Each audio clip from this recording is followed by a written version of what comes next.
Letter submit ಮಾಡೋಕ್ಕೆ ಹೋದಾಗೆ ಅವರು ನಾನು ಹಿಂಗೆ ಕೈ ಮಾಡಿ ಹಲೋ ಕಮ್ಮಿ ಯಾರು ಅಂತಾರೆ. ಅವರು ಇಷ್ಟು ಕ್ಯಾಶುವಲಾಗಿ ಅಧಿಕಾರಿಗಳು ಇದ್ದರೆ ಅವ್ರನ್ನ ಬೇರೆ ಕಡೆ ನೀವು ಟ್ರಾನ್ಸ್ಫರ್ ಮಾಡಿರಿ, ಯಾರನ್ನಾದ್ರೂ ಎಫಿಷಿಯೆಂಟಾಗಿ ಕರ್ಕೊಂಬರ್ರಿ.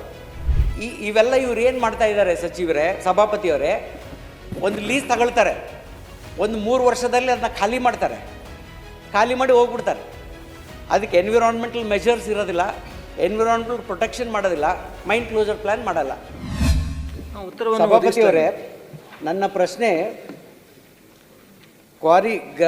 ಲ್ಯಾಟ್ರೈಟ್ ಕ್ವಾರಿ ಲೀಸಸ್ ದಕ್ಷಿಣ ಕನ್ನಡ ಮತ್ತು ಬೆಳಗಾವಿ ಜಿಲ್ಲೆಯಲ್ಲಿ ಎಷ್ಟು ವರ್ಕಿಂಗ್ ಇದೆ, ಎಷ್ಟು ನಾನ್ ವರ್ಕಿಂಗ್ ಇದೆ, ಎಷ್ಟು ಲ್ಯಾಪ್ಸ್ ಆಗಿದೆ ಅಂತ ನಾನು ಕೇಳಿದ್ದೆ.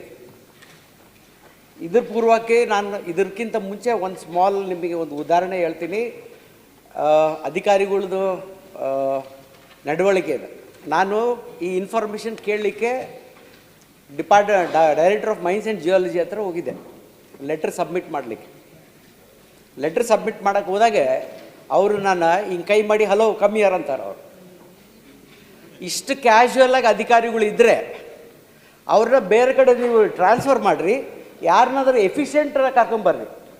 ರಿಯಲಿ ಹೇಳ್ಬೇಕಂದ್ರೆ ಈಸ್ ವೆರಿ ಇನ್ಎಫಿಷಿಯೆಂಟ್.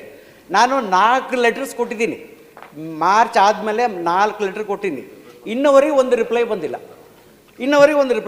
ಯಾರು ಅಧಿಕಾರಿ? ಅವರು ಯಾರೋ ಗಿರೀಶ್ ಅಂತ ಸಚಿವರು ನೋಡಿ 4 ಲೆಟರ್ ಕೊಟ್ಟಿದ್ದೀನಿ, ಒಂದಕ್ಕೂ ರಿಪ್ಲೈ ಮಾಡಿಲ್ಲ. ಅದಕ್ಕೆ ನಾನು ನಿಮಗೆ ಪ್ರಶ್ನೆ ಹಾಕಿದೆ. ಇಲ್ಲಾಂದ್ರೆ ಅವ್ರು ರಿಪ್ಲೈ ಕೊಟ್ಟಿದ್ರೆ ನಾನು ಆಗ್ತಿದ್ದಿಲ್ಲ. ಇದರಲ್ಲಿ ಇನ್ನೂ ಭಾಳ ಇದೆ. ಹೇಳಿ. ಇದರಲ್ಲಿ ಎಷ್ಟೆಷ್ಟು ವಯೋಲೇಷನ್ ಆಗಿದೆ ಅಂತ ಹೇಳ್ತೀನಿ. ನಾನು ಇದನ್ನ ಇಲ್ಲೀಗಲ್ ಲ್ಯಾಟ್ರೈಟ್ ಮೈನಿಂಗ್ ಅಂತ ಕರೆಯಲ್ಲ. ನಾನು ಇದನ್ನ ಸಿಂಪಲಾಗಿ violation of minor mineral concession rules ಅಂತ ಹೇಳ್ತೀನಿ. ನಾನು ಇದರಲ್ಲಿ ರೂಲ್ 15A ವಯೋಲೇಟ್ ಮಾಡಿದ್ದೀರಿ. ರೂಲ್ ನಿಮ್ಮ ಏನು ಉತ್ತರದಲ್ಲಿ ಕೊಟ್ಟಿದ್ದೀರಿ, ಈ ಉತ್ತರದಲ್ಲೇ ನಾನು ಕಾಣ್ತತೆ ರೂಲ್ 15A ವಯೋಲೇಟ್ ಮಾಡಿ. ರೂಲ್ 15A ಹೇಳುತ್ತೆ less than 2 acres quarry lease ಕೊಡಬಾರ್ದು ಅಂತ. ನಿಮ್ಮ ಅನೆಕ್ಷರಲ್ಲಿ ನೋಡಿ, ನಂಬರ್ 1 ನೋಡಿ 1 acre ಕೊಟ್ಟಿದ್ದಾರೆ. ಆಮೇಲೆ ನಂಬರ್ 4 ನೋಡಿ 1 acre ಕೊಟ್ಟಿದ್ದಾರೆ. ಇದೆಲ್ಲ ಪಾಯಿಂಟ್ ಔಟ್ ಮಾಡೋಕ್ಕೆ ಅವ್ರಿಗೆ ಹೇಳಿದೆ, ಆ ಲೆಟ್ರಲ್ಲಿ ಕೂಡ ಬರೆದಿದ್ದೀನಿ. ನಿಮ್ಮ ಮೇಲೆ ನಾನು ಏನು ಅಪವಾದ ಮಾಡ್ತಾ ಇಲ್ಲ, ನಿಮ್ಮ ಅಧಿಕಾರಿಗಳ ಮೇಲೆ ಅಪವಾದ ಮಾಡ್ತಾ ಇಲ್ಲ, ಈ ಸಿಸ್ಟಮ್ನ ಸರಿಪಡಿಸ್ರಿ ಅಂತ ರಿಕ್ವೆಸ್ಟ್ ಮಾಡಿದ್ದೀನಿ ಅವರಿಗೆ, ಡೈರೆಕ್ಟ್ರಿಗೆ.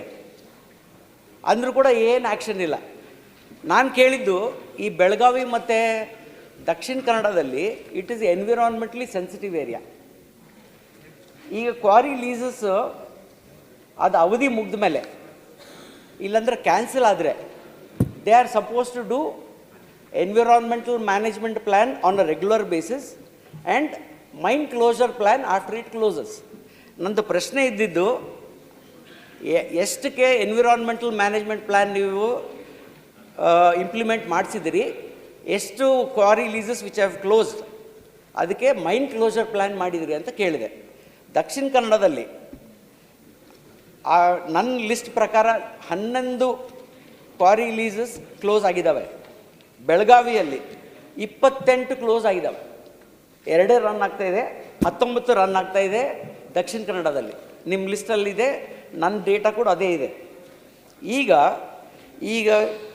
28 ಕ್ಲೋಸ್ ಆಗಿದ್ದು ಬೆಳಗಾವಿಯಲ್ಲಿ ಮೈನ್ ಕ್ಲೋಸರ್ ಪ್ಲ್ಯಾನ್ ಮಾಡಿದ್ದೀರಾ? ಇಲ್ಲ. ಯಾರು ಇಂಪ್ಲಿಮೆಂಟ್ ಮಾಡ್ತಾರೆ ಮೈನ್ ಕ್ಲೋಸರ್ ಪ್ಲ್ಯಾನ್? ಇವೆಲ್ಲ ಇವ್ರು ಏನು ಮಾಡ್ತಾ ಇದ್ದಾರೆ ಸಚಿವರೇ, ಸಭಾಪತಿಯವರೇ, ಒಂದು ಲೀಸ್ ತಗೊಳ್ತಾರೆ, ಒಂದು 3 ವರ್ಷದಲ್ಲಿ ಅದನ್ನ ಖಾಲಿ ಮಾಡ್ತಾರೆ, ಖಾಲಿ ಮಾಡಿ ಹೋಗ್ಬಿಡ್ತಾರೆ. ಅದಕ್ಕೆ ಎನ್ವಿರಾನ್ಮೆಂಟಲ್ ಮೆಷರ್ಸ್ ಇರೋದಿಲ್ಲ, ಎನ್ವಿರಾನ್ಮೆಂಟಲ್ ಪ್ರೊಟೆಕ್ಷನ್ ಮಾಡೋದಿಲ್ಲ, ಮೈನ್ ಕ್ಲೋಸರ್ ಪ್ಲ್ಯಾನ್ ಮಾಡಲ್ಲ. ಇದು ಯಾರು, who is the monitoring agency to ensure that this is implemented? ಅದು ನನ್ನ ಪ್ರಶ್ನೆ ಇತ್ತು, ಅದು ಬಂದಿಲ್ಲ ನನಗೆ. ಇದರ ಉತ್ತರದಲ್ಲಿ ಇಲ್ಲ, ನೀವು ಕೊಟ್ಟಿಲ್ಲ. SCAII ಅಂತ ಏನೋ ಕೊಟ್ಟಿದ್ದೀರಿ, ಅದು ಗೊತ್ತಿಲ್ಲ. ಮೊನ್ನೆ ಅಧ್ಯಕ್ಷರೇ, ಅದಕ್ಕೆ ಮೊದಲ ಅಧಿಕಾರಿ ಯಾರು ನೋಡಿ, ಖಂಡಿತ ಆ ರೀತಿ ಶಾಸಕರು ಇಮಿಡಿಯೇಟ್ಲಿ ಕ್ರಮ ತಗೊಳ್ಳಿ. ಸೀರಿಯಸ್ ಆಗಿ ಅಲ್ಲೆಲ್ಲ ಭಾಳ ಸೀರಿಯಸ್ ಹೋಗ್ಬೇಕು. ಈ ತರ ಮಾಡಿದ್ರೆ ಸರಿಯಲ್ಲ. ತಾವು ಹೇಳಿದ ಮೇಲೆ ಭಾಳ ಗಂಭೀರವಾಗಿ ತಗೋತೀವಿ. ಮಂತ್ರಿಯವರು ಬಂದ ಮೇಲೆ ನಾನು ಸೆಕ್ರೆಟರಿ ಅವ್ರ ಮೂಲಕ ಅವ್ರಿಗೆ ಏನು ಡೈರೆಕ್ಷನ್, ಒಂದು ಸಾರಿ ಸಸ್ಪೆಂಡ್ ಮಾಡಿಸಿ, ಅಟ್ಲೀಸ್ಟ್ ಬೇರೆವರೆಗೂ ಸ್ವಲ್ಪ ಏನು ಕ್ರಮ ಜರುಗಿಸಿಲ್ಲ ಇದೇ ಆಗ್ತಿರ್ತದೆ. ಖಂಡಿತ ಯಾರಿಗಾದ್ರೂ ಸಾಮಾನ್ಯ ಜನ ಬರಲಿ, ಶಾಸಕರು ಬರಲಿ, ಗೌರವಯುತವಾಗಿ ಮಾತಾಡಿಸಿ ಅವ್ರ ಸಮಸ್ಯೆಯನ್ನು ಕೇಳಿ ಕ್ರಮ ತಗೊಳ್ಳೋದು ಸೆಕೆಂಡ್ರಿ. ಅವ್ರ ಕೈಯಲ್ಲಿ ಆಗದೇ ಇದ್ದರೆ ಅದು ಬೇರೆ. ಬಟ್ ಅದ್ರ ಗೌರವ ನಡೆಸ್ಕೊಳ್ತಕ್ಕಂಥದ್ದು ಮೊದಲನೇ ಆದ್ಯತೆ. ಅದ್ರ ಬಗ್ಗೆ ಭಾಳ ಗಂಭೀರವಾಗಿ ತಗೊಳುತ್ತೆ ಸರ್ಕಾರ, ಯಾವುದೇ ಕಾರಣಕ್ಕೆ ಮುಲ ತೋರಿಸಲ್ಲ. ಎರಡನೇದು, ಇದ್ರ ಬಗ್ಗೆ ಸಭಾಪತಿಗಳಿಗೆ ಒಂದು ರಿಕ್ವೆಸ್ಟು. ನಮ್ಮ ವಿಧಾನಸಭೆಯ ಅಧ್ಯಕ್ಷರು ಎಲ್ಲ ಶಾಸಕರನ್ನ, MLCಗಳನ್ನ, ಮಂತ್ರಿಗಳನ್ನ ಕರೆದು ಈ ವಿಚಾರವಾಗಿ ಸುದೀರ್ಘವಾಗಿ ಚರ್ಚೆ ಮಾಡಿ ಏನೇನು ಸರಳೀಕರಣ ಮಾಡಬೇಕು, ಏನೇನು ವೈಲೇಷನ್ ಆಗಿದೆ ಅದನ್ನು ಸರಿಪಡಿಸ್ಬೇಕು ಅನ್ನೋದ್ರ ಬಗ್ಗೆ ಈಗ ಒಂದು 15 ಡೇಸಲ್ಲಿ 2 ಮೀಟಿಂಗ್ ಮಾಡಿದ್ದಾರೆ. ಮೀಟಿಂಗ್ ಮಾಡಿ ಅದ್ರ ಕಡೆ ಪ್ರೊಸೀಜರ್ ಮಾಡ್ತಾ ಇದ್ದಾರೆ. ಇನ್ನು 1 ತಿಂಗಳೊಳಗಡೆ ಇವ್ರು ಏನೇನು ಸಮಸ್ಯೆ ಹೇಳಿದ್ರು ಅದೆಲ್ಲವೂ ಸಹ ಬಗೆಹರಿಯುತ್ತೆ. ವಿಧಾನಸಭೆಯಲ್ಲೂ ಕ್ವಶನ್ ಹಾಕಿದ್ರು. ಸೊ ನಮ್ಮ ವಿಧಾನಸಭಾ ಅಧ್ಯಕ್ಷರೇ ಇದನ್ನು ಮೀಟಿಂಗ್ ಮಾಡಿ ಮಂತ್ರಿಯವ್ರನ್ನೂ ಕೂರಿಸ್ಕೊಂಡು ಎಲ್ಲ ಶಾಸಕರು MLA ಕೂರಿಸ್ಕೊಂಡು ಏನೇನು ಸಮಸ್ಯೆ ಇದೆ ಅಂತ ಕೇಳಿದ್ದಾರೆ, ಸೆಟ್ರೈಟ್ ಮಾಡ್ತಾರೆ. ಅವ್ರು ಏನೇನು ಅಭಿಪ್ರಾಯ ಹೇಳಿದರೆ ಎಲ್ಲವೂ 1 ತಿಂಗಳೊಳಗೆ ಸಮಸ್ಯೆ ಬಗೆಹರಿಯುತ್ತೆ. ನೀವು ಸಚಿವರೇ, ನೀವು ಅದು ಏನು ಮಾಡ್ತಿರಲ್ಲ, ನೀವು ಅದು ಕಮಿಟಿ ಇದು, ಅದರಲ್ಲಿ ನಮ್ಮನ್ನ ಕರೀರಿ. ನಮ್ದೇನು ಒಪಿನಿಯನ್ ಇದೆ, ನಮ್ದೇನು ಅಬ್ಸರ್ವೇಷನ್ಸ್ ಇದೆ, ನಾವು ಅದು ಕೊಡ್ತೀವಿ. ಅದು ಕಂಪ್ಲೀಟ್ ಮಾಡೋದಕ್ಕೆ, ಪ್ರೊಸೀಜರ್ ಕಂಪ್ಲೀಟ್ ಮಾಡೋದಕ್ಕೆ ಮುಂಚಿತವಾಗಿ ನಾನು ಮಂತ್ರಿಯವ್ರಿಗೂ ಹೇಳ್ತೀನಿ. ಬಂದ ತಕ್ಷಣವೇ ನಮ್ಮ ಅಧಿಕಾರಿಗಳಿಗೆ ಈಗಲೇ ಸೂಚನೆ ಕೊಡ್ತೀನಿ. ಸೊ ನಿಮ್ಮನ್ನು ಕರೆದು ನಿಮ್ಮ ಅಭಿಪ್ರಾಯ ತೊಗೊಂಡು ಕಂಪ್ಲೀಟ್ ಮಾಡಿ.